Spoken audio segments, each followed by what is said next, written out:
Bore da o Capel y Groes, Penygroes, Dyffryn Nantlla.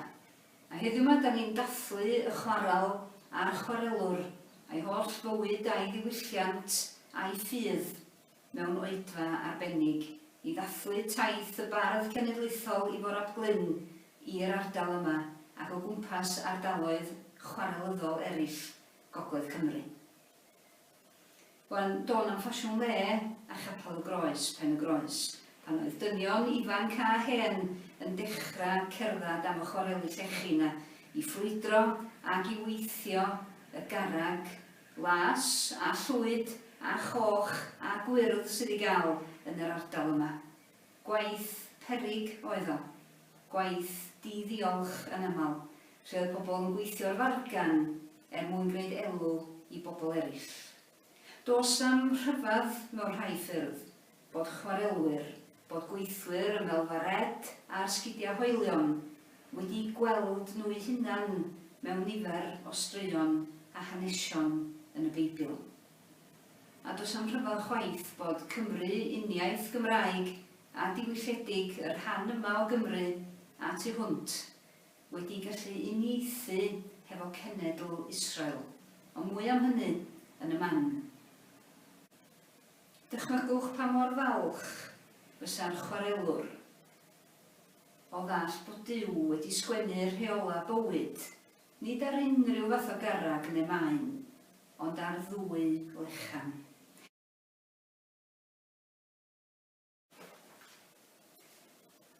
Llefarodd yr arglwydd y geiriau hyn a llais uchel wrth i holl gynulliad ar y mynydd o ganol y tân, y cwmwl a'r tywyllwch, ac nid ychwanegodd ddim atynt. Yna ysgrifennodd hwy ar ddwy lechen garreg a'i rhoi i mi.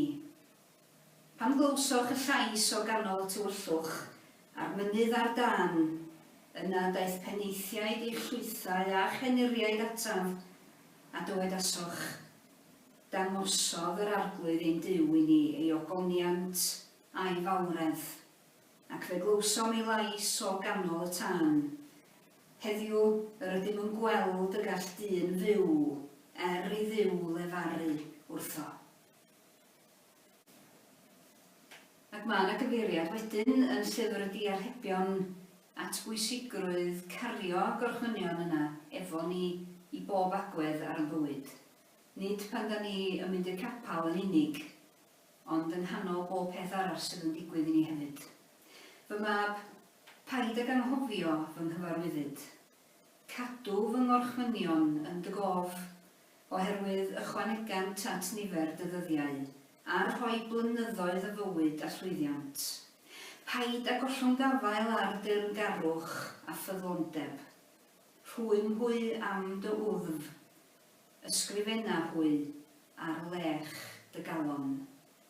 Felly mae'r gymhariaeth yn cael ei gwneud y fanna rhwng yr rheola bywyd da ni'n ei gario yn ein calona sydd fel llechi, ac fel llechi hefyd yr ysgrifennwyd nhw yn wreiddiol gan Dduw ar fynydd Sinai i Moses.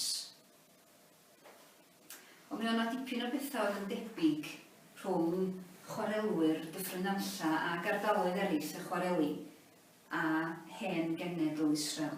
A dos am dwywaith bod yr hen Gymru Cymraeg wedi gweld eu hunan yn debyg i brif genedl i llyfr Taith. Yr holl straeon ma oedden nhw'n ei clywed ac yn ei dysgu nhw ac yn ei rhannu nhw ac yn ei trafod nhw yn yr ysgol Sul ac yn y capel ar benwythnos. Ac oedden nhw hefyd yn gweld nhw'u hunan bob dydd yn debyg i'r rhain. Y genedl yma oedd wedi bod yn gaeth weision, oedd wedi bod yn brin iawn i hawliau, oedd y cymydog mawr drws nesa yn ei dal nhw lawr, oedden nhw wedi bod mewn ceithglyd, oedden nhw wedi bod yn gweithio i bobl eraill, ac oedd yn brin iawn o'i tir hunan, ac yn nhw'n nunlla, oedden nhw'n gallu galw yn ei gwlad eu hunan. Nes, medda'r Beibl, bod Duw wedi dewis y bobl yma, wedi dweud, mi edrychai ar y chôl chi, a dwi'n gaddo rhoi tir i chi. Dwi'n gaddo lle y medrwch chi i alw fo yn gartra ac yn famwlad. I genedl y Cymru Cymraeg, oedd i byw drws nesaf i gymydog, oedd i rheoli rhannau mawr o'r byd, yr ymerodraeth Brydeinig, mi oedd hynny yn swnio'n debyg. Mae'r cymydog mawr yma drws nesaf yn gwasgu arna ni. Mae'n gwneud hi'n anodd i ni.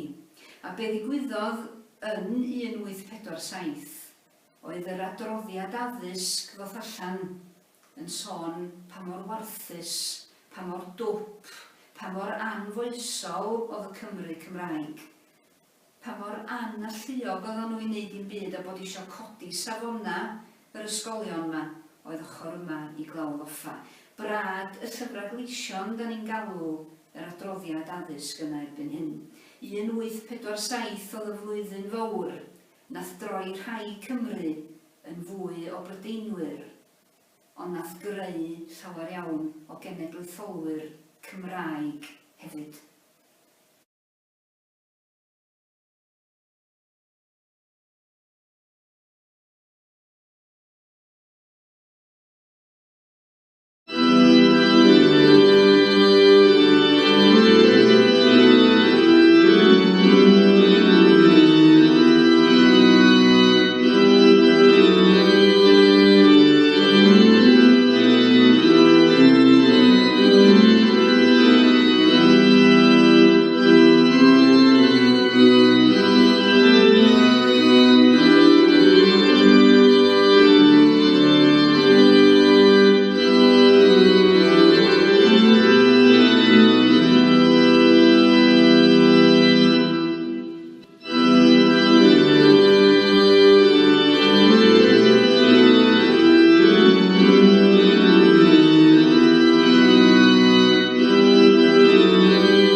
Dwi am ddechrau efo un o ddywediadau y chwarelwyr, un o'n i'n glywed pan o'n i'n blentyn. Wyt ti wedi trio rhoi galwyn mewn gwniadur? Dyna fydda'r cwestiwn, a dyna dwi'n wedi trio i wneud bore yma.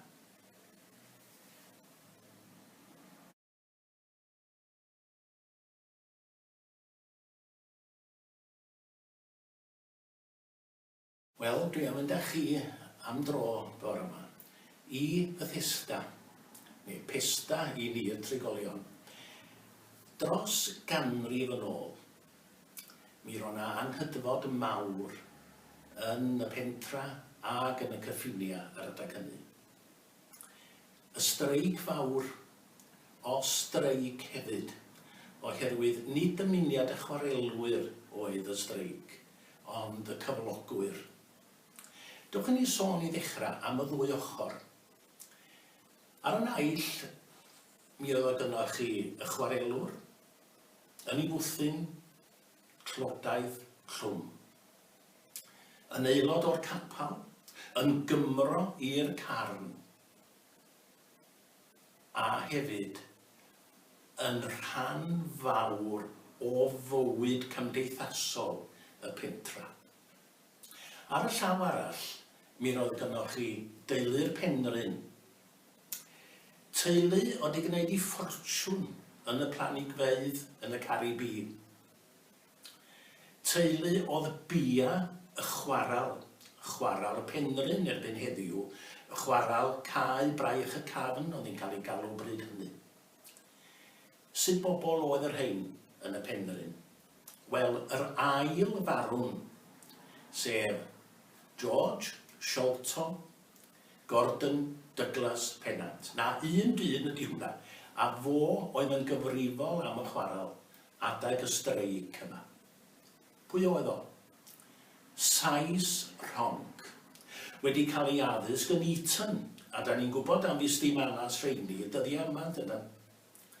Hefyd yn Anglican, yn eglwyswr pybyr, ac yn aelod o'r blaid Doriaidd, neu'r blaid fain, fel byddai'r chwarelwyr yn cyfeirio atyn nhw. Wel, dyna'r ddwy ochr. O rwan, beth oedd yr anghydfod yma rhwng teulu'r Penrhyn a'r chwarelwyr? Wel, drwg deimlad oherwydd y ffordd roedd y chwarelwyr yn gweithio. Gweithio ar y fargan oedden nhw. Hynny ydy, darn o graig, grŵp o 4 chwarelwyr rwan yn gweithio trin y cerig, y llechi, ac wedyn yn ei gwerthu nhw. Gwahanol faint wrth gwrs. Dyna un achos o'r anghydfod, ond yr achos penna oedd yr undeb. Roedd y chwarelwyr yn cael eu camdrin gan y cyflogwyr yma, ac felly roedden nhw eisiau rwan undeb i frwydro yn erbyn y teulu yma. Cofiwch, oedd yr un peth yn digwydd yn chwaral Dinorwig hefyd, efo teulu y Feinol. Felly, dyna sydd gynnon ni, dyna'r ddwy ochr. Rwan, y streic ei hun, 1903, ia, 3 blynadd o streic. Yr un hwya fu yna yn hanes diwydiannol Prydain Fawr i gyd. Meddyliwch rwan am y chwarelwyr yn llusgo byw, dim cyflog, yw 700 ohonyn nhw'n gadael y pentra, mynd i weithio i'r de ag i lefydd eraill. Beth oedd yn cynnal rwan yr chwarelwyr yma, a'i teuluoedd? Wel, y capel. Ia. Does na'm llawer o haneswyr wedi gwneud gwaith ar hyn, ond dwi'n argyhoeddiedig, mae'r capel oedd yn ei cynnal. Roedd y chwarelwr yn byw i'r capel. Roedd ono 2 gwaith y Sul, Oedfa bora, Oedfa hwyr, ysgol Sul yn Brawn. Wedyn yn ystod yr wsnos, ar ôl dod adra o'r chwaral, roedd o'n mynd i'r cwrdd gweddi, y seiat, hyd yn oed oedden nhw'n mynd i y band o hob, efo'r bobl ifanc, roedd o'r hen chwarelwyr, yr oedoliod yno hefo nhw. Dyma oedd yn ei cynnal nhw. Ond rwan, beth oedd yr athrawiaeth amser hynny? Wel, Calfiniaeth. Wel, meddech chi, beth i ystyr beth felly? Wel, y gred yma rwan, fod Duw yn dduw oedd hefo'i bobl. Dyma'r Duw oedd i creu'r bydysawd. Dyma'r Duw oedd yn dal i gynnal. Nid deistiaeth. Deistiaeth ydy y gred fod Duw wedi creu ac yna di gadael i'r byd fynd i'w hap. Ond yr oedd theistiaeth yn golygu fod Duw hefo'i bobl. Yna yr oedd o, yn ei cynnal nhw, yn y dydd blin. A mi ddywedodd yr hen Lloyd George yn do, am y chwarelwyr. Does na yr neb, meddwl o, yn mynd i sigo'r hen chwarelwr. Dim ffwrn, na ffai, na pharo, na ffenryn. A mi ddodd yr hen chwarelwr drwyddi, oherwydd i ymlyniad a'r Capel. Y galfiniaeth yma oedd yn ei gynnal yn y dydd blin. A mi roedd rhan arall o'r galfiniaeth yma oedd eich bod chi'n cael eich puro a'ch gwella drwy ddiodda, a dyna roedd yr hen chwarelwr yn ei wneud. Roedd o'n diodda i'r Oedfa, ond mi ddath o drwyddi. Ac ym mhob un o'r cyfarfodydd rwan, yn ystod y 3 blynedd yma, bob tro oedden nhw'n cyfarfod i drafod, i drio meddalu teulu y Penrhyn, yr ail farwn, a'r dyn rolwyd yn ei le fel rheolwr, gwrandwch ar yr enw, Emilius Augustus Young. Pyped bach oedd o, cyfrifydd oedd o Lundan, a fo rwan gododd wrychu'n yr hen chwarelwyr yma. Ddim yn barod iddyn nhw gael undeb. Roedden nhw yn cyfarfod fel hyn yn gyson, ac ar ddechrau ac ar ddiwedd pob un o'r cyfarfodydd yma, mi roedden nhw yn canu emyn. Ia, emyn y streic, fel mae'n cael ei galw, o arglwydd dduw rhagluniaeth ac iachawdwriaeth dyn.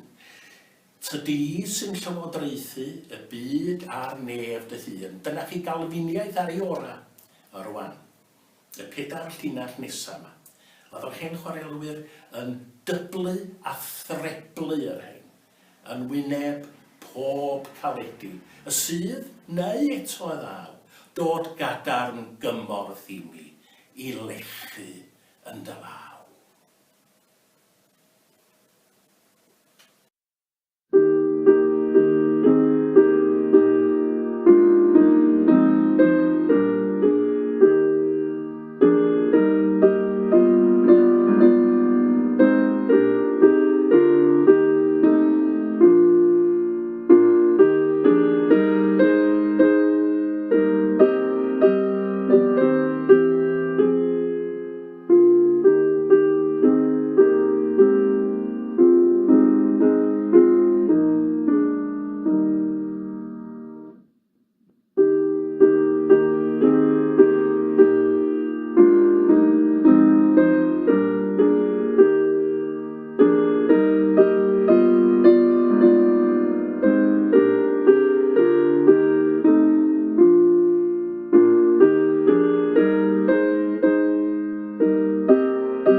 Cael ei cloi allan ath chwarelwyr besta, ond dros y flwyddyn dwytha yma, cloi mewn sydd wedi bod yn hanas i bob un o'na ni.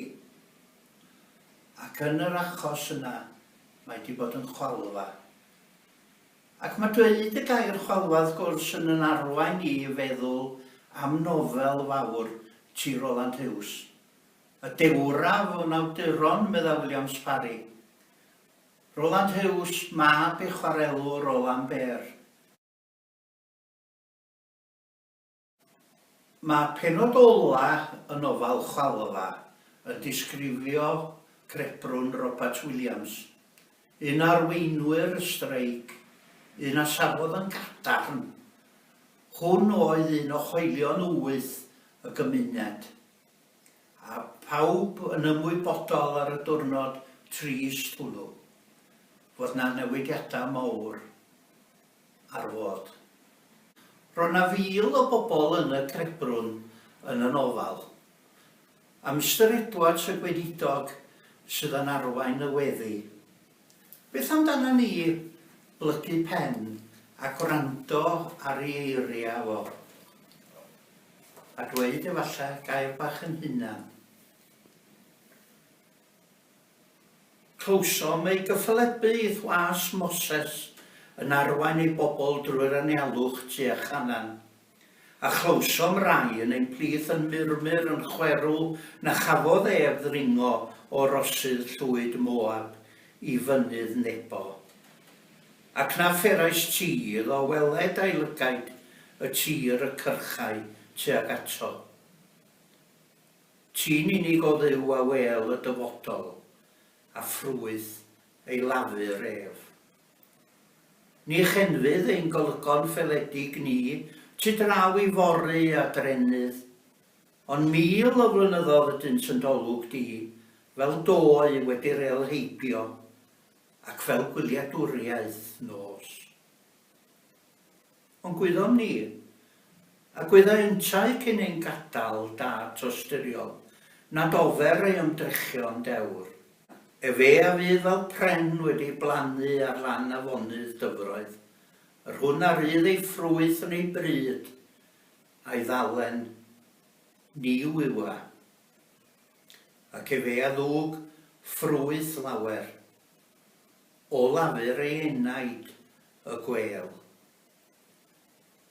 Dynawr tyner o fod troseiweddw anwyl yn ei hunigrwydd a'i hiraeth o dad. A throsom ninnau oll, y llafurwyr sydd eto'n aros y maes yr ardal ddrylliedig hon. Rhwng nerth i lunio o drodi a phryder a hagrwch y dyddiau blin, gyfoeth a hyder a phrydwerthwch bywyd llawna, a helaethach na cadnabu un ohonom erioed o'r blaen. O ymryson, dangnefedd, o darllod, lawenydd, o elyniaeth, gariad. Hyn fyddo'n braint ni oll yn enw Crist ein harglwydd. Amen.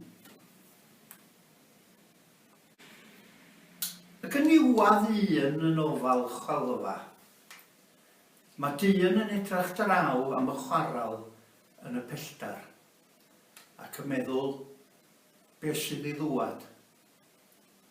Ac wrth i'r dor fawr ddechrau canu o fryniau Casalam, mi da ni hefyd yn dechrau sylweddoli na all cloi allan neu cloi mewn fydd ladd ar obaith a breuddwydion.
Dwi am gloi efo un arall o ddofediadau'r chwarelwyr. Ar ddi llun mi fyddan nhw'n trafod y bregath yn y gwahanol gapeli yn Methista. A rwy'n yn gofyn, wel, sut un oedd y pregethwr efo chi ddoe o peth gosa i frechdan 3? Wel, ystyr hynny oedd, erbyn 3 o'r gloch, roedd yr fechdan wedi sychu'n grym. Wel, dwi'n gobeithio na brechdan 3 da chi wedi gael gen i bore yma.